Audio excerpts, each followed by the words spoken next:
Welcome to another video. Today we have something very cool, super interesting video for you guys. I'm gonna show you how to unlock the network of your phone to use it with any carrier.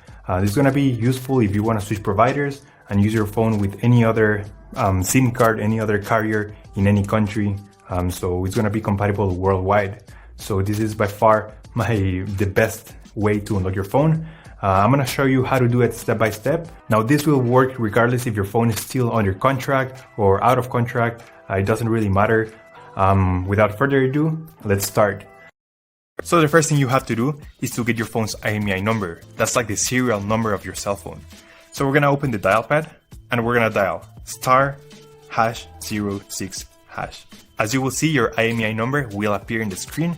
We're gonna use only the first 15 digits. So we're gonna use this number in a few seconds. Keep it somewhere close. Okay, now we're gonna switch to the computer.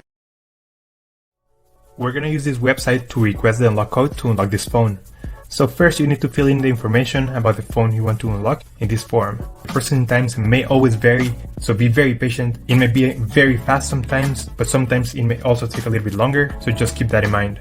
Okay, so after you have waited the estimated amount of time, you're gonna get an email, and I'm gonna show you how the email will look like. And as you can see here, I got this message and it confirms that the phone has been unlocked. If you have any questions, let me know in the comment section down below. Don't forget to subscribe and I'll see you on the next one. Take care.